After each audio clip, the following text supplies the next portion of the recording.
জল্পনা কল্পনার অবসান ঘটিয়ে এনসিএল টি-20 ক্রিকেটের ফাইনালে ঢাকা মেট্রো তারকাটা শাক খুলনাকে হারিয়ে তারা দ্বিতীয় দল হিসাবে ফাইনালে নিজেদের নাম পাকাপোক্ত করেছেন। প্রথমে ঢাকা মেট্রোর অধিনায়ক নাঈম শেখ ব্যাটিং করার সিদ্ধান্ত নিয়েছিলেন।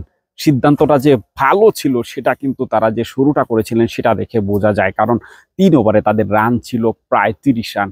সেই 30 রানের পরে তাদের যে উইকেটের আসা যাওয়ার মিছিল শুরু হয়েছিল সেখানে কেউই আসলে দাঁড়াতে পারেনি, সঙ্গ দিতে পারেনি অধিনায়ক নাঈম শেখকে। এই টুর্নামেন্টের এখন পর্যন্ত সর্বোচ্চ রান সংগ্রাহক নাঈম শেখ 300, আমি যদি ভুল না করি 316 রান তিনি করেছেন 135 স্ট্রাইক রেটে। আর সেই নাঈম শেখ দলকে সামনে থেকে নেতৃত্বও দিয়েছেন। আজকের ম্যাচেও তিনি আসলে এক সাইড আগলে রেখেছিলেন, আগলে রেখে দলকে একটা সম্মানজনক স্কোর এনে দেওয়ার যে ফাইট সেটা কিন্তু তিনি রেগুলার করে গিয়েছেন। এবং একটা ম্যাচই তিনি আসলে খারাপ করেছিলেন, সেই ম্যাচেই দল কিন্তু হেরেছে বাজেভাবে।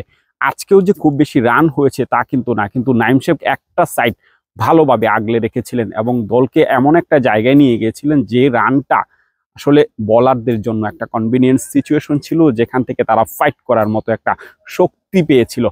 আর ঢাকা মেট্রোর বলাররা সেটাই করে দেখিয়েছেন, অসম্ভবকে আসলে সম্ভব করিয়ে দেখিয়েছেন। কারণ খুলনা দলে যে ধরনের ব্যাটিং লাইন আপটা ছিল, বোলিং লাইন আপ তো আছেই, পাশাপাশি ব্যাটিং লাইন আপ যেটা ছিল সেই ব্যাটিং লাইন আপটাকে পুরোপুরি ধস কিন্তু নামিয়ে দিয়েছিলেন। 120 রান টার্গেটে খেলতে নেমেছিল খুলনা। সেই খুলনাকে একদম শুরুতে প্রথম ওভারে রাকিবুল হাসান যেভাবে অ্যাটাকটা করেছেন, 0 রানের 2 উইকেট, একদম প্রথম ওভারটাই ম্যাডেন ছিল।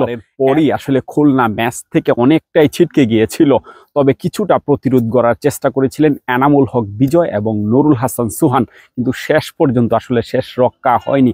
এনামুল হক বিজয় যখন আউট হয়ে গেলেন তারপর নুরুল হাসান সুহানও চেষ্টা করেছেন এক পাশ আগলে রাখার, কিন্তু অপর প্রান্তে আসলে উইকেটের আসা যাওয়ার একটা মিছিল ছিল। আমি যদি রাকিবুল হাসানের কথা বলি, পাশাপাশি একজন ক্রিকেটারের কথা বলতে চাই, তিনি মোসাদ্দেক হোসেন সৈকত।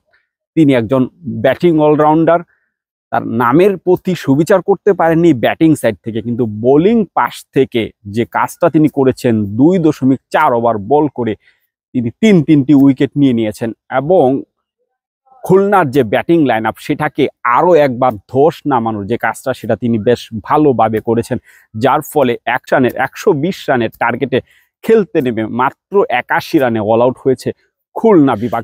দ্বিতীয় দল হিসাবে ফাইনাল নিশ্চিত করেছে নাঈম শেখের ঢাকা মেট্রো। এই টুর্নামেন্টে এখন পর্যন্ত ঢাকা মেট্রো একটি মাত্র ম্যাচ হেরেছিল প্রথম কোয়ালিফায়ারে, সেটা রংপুরের বিপক্ষে। এর আগে যে 7টি ম্যাচ তারা খেলেছে, 7টি ম্যাচই অপ্রতিরোধ্য ছিল, কারণ 7 ম্যাচে তারা 14 পয়েন্ট নিয়ে পয়েন্ট টেবিলের টপার হিসাবে 1 নাম্বার দল হিসাবে তারা কোয়ালিফাই করেছিল।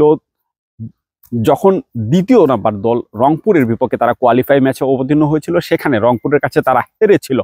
হারার পরে দ্বিতীয় সুযোগটা যে পেয়েছে সেই দ্বিতীয় সুযোগটা তারা খুব বেশ ভালোভাবেই কিন্তু কাজে লাগিয়েছে, এবং যার ফলে এই টুর্নামেন্টের এখন পর্যন্ত পয়েন্ট টেবিলের টপার যে দল রংপুর এবং ঢাকা মেট্রো তারাই আসলে মুখোমুখি হচ্ছে। এখানে আরেকটা জিনিস আমি বলে রাখি, এই রংপুর এবং ঢাকা মেট্রোর মধ্যেই সবচেয়ে কম ক্রিকেটার আছেন যারা জাতীয় দলের আশেপাশে আছেন অথবা জাতীয় দলে খেলছেন।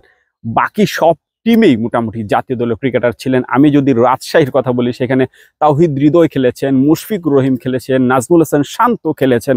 খুলনার কথা যদি বলি, সেখানে মুস্তাফিজুর রহমানকে উড়িয়ে আনা হয়েছিল এই কোয়ালিফাইং অর্থাৎ সেমিফাইনালের জন্য, এবং ফাইনালের জন্য তারা ধরে নিয়ে 2 ম্যাচের জন্য মুস্তাফিজুর রহমানের সাথে যোগাযোগ করেছিলেন। মুস্তাফিজ তার নিজের বিভাগ হয়ে খেলেছেন, কিন্তু 1 ম্যাচ খেলেই তাকে আসলে উড়াল দিতে হচ্ছে। গতকালকে তিনি এসেছিলেন, আজকের ম্যাচ এবং 24 তারিখের যদি তারা ফাইনালে যায় সেখানে খেলার কথা ছিল। অর্থাৎ এই দলে নুরুল হাসান সুহান আছেন, এনামুল হক বিজয় আছেন, ইমরুল কায়েস আছেন, মোহাম্মদ মিঠুন আছেন।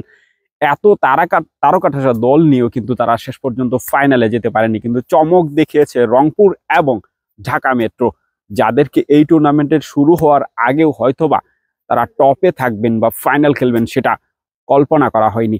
সব কল্পনার অবসান ঘটিয়ে রংপুর এবং ঢাকা মেট্রো এনসিএল টি-20 ক্রিকেটের ফাইনালে অবতীর্ণ হয়েছে। 24 তারিখে এই সিলেট আন্তর্জাতিক ক্রিকেট স্টেডিয়ামে অনুষ্ঠিত হবে এই এনসিএল টি-20 ক্রিকেটের ফাইনাল।